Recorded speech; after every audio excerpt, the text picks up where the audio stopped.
The novel Tess of D'Urberville is divided into several phases, the 7 phases. It is divided as maiden, maiden no more, rally, like that.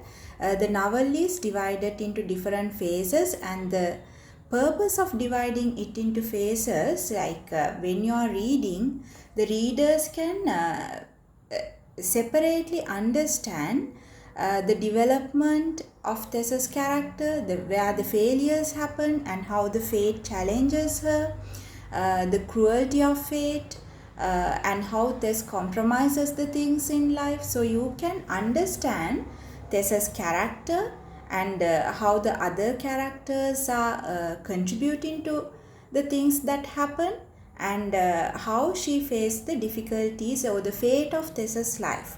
So in a way it is easy, the fact that when it is divided into phases, as readers it is easy for us to understand. So from this video I am expecting to explain you the phase 1, the maiden. In phase 1, what are the themes you can find out in the first phase. So one of the themes, now we have already discussed several chapter summaries under the phase 1. So according to them, you can see one of the major theme in first phase is the cruelty of fate, or how the fate is challenging Tess especially and her family. So that is also evident through the discussion between Tess and her brother Abraham. They are concerning about the stars, and they are talking about how the fate becomes a challenge for them. And also you can see the theme of responsibility. You find that the D'Urberville home life, their home life, and how Tess is how she becomes responsible. It's not like the parents are not taking their own responsibilities, and the parents, their life is not a happy life. They are leading a very unhappy life with extreme poverty. And Tess remains, only Tess is remaining committed and responsible. And also the unpredictability of fate that we have discussed in chapter 1 also, how unpredictable the fate is, because the D'Urberville legacy that demonstrates as a quotation it says, mighty have fallen through mere bad fortune and missed opportunities. The parson explained, or the parson said about the D'Urberville name, and how Tessa's father got attracted to that, and how the whole life of Tess changed because of that. So it was everything, the first chapter was it's like a turning point in the novel that introduces the unpredictability of fate. And throughout the first phase we can see how it is affecting to the Tessa's life. And also superstitions, superstitious beliefs, that becomes as a theme in the first phase. You find Mrs. D'Urberville, John D'Urberville, Tessa's mother, how she is believing the superstitious things, and she trusts about the fortune telling book, demonstrates very strong, very irrational hope. Like what she says, it's not rational, because she cannot justify what she says, and also she is thinking or expecting about their future, and she believes something good will happen. And also the family, it's a matter of time, and also how Tess can overcome these things, and how according to her beliefs, so it demonstrates how she believes that everything will happen in a good way. And also the theme of the social class system, the class system in the society, how the class system can be how it is responsible regarding the development of the characters, and also how the class system becomes a factor as manipulating their lives. So and also the people like or the poor persons like Tess, the agricultural community.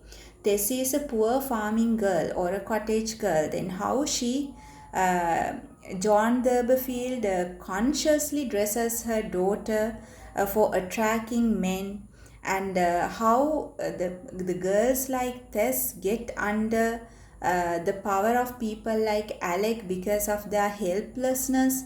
The people like Alec, the upper class people, they could easily manipulate the girls like the innocent girls like Tess, and what the social class like. And also when it comes to Tessa's parents, like they were highly attracted towards the upper class society. They were thinking like it is only the way that they can overcome all these problems by moving on to an upper class family, or by getting opportunity from an upper class family. So their only option was to send Tess and to expect a kind of relief for them.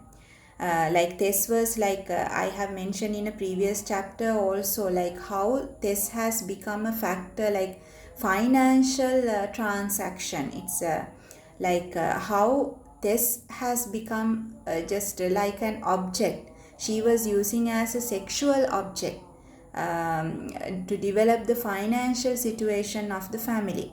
And Tessa's like even the guilt of John Thurberfield and Thurberfield, and her the self awareness of her, like she what she does to her daughter.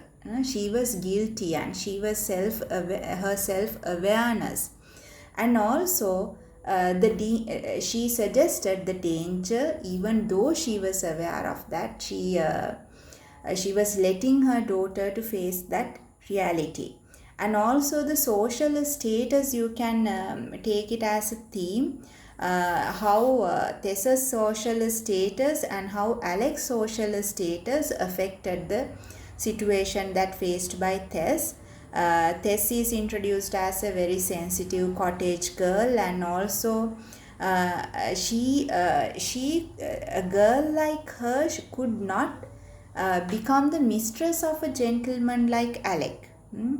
As Alec observes, and even though like it was mentioned as they had family connections with them, but the lower birth of Tess, like she may consent like to be the mistress of a gentleman, but she cannot end up being the wife of Alec.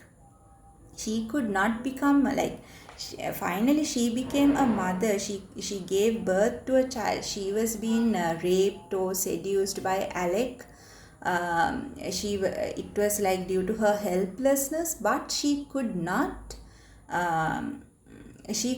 end up being Alex's wife. And it was like it was a different system. So the social status in the society, and also how the society react on a girl when girl face such a situation, when the girl became a mother without a father. So how she faced that. But when it comes to phase 1, you basically find the social status, and as I have mentioned, the unpredictability of fate or the superstitious beliefs, the theme of responsibility or the cruelty, how cruel the fate can be, and also the social system can be a theme in the phase 1 Tess of the Will.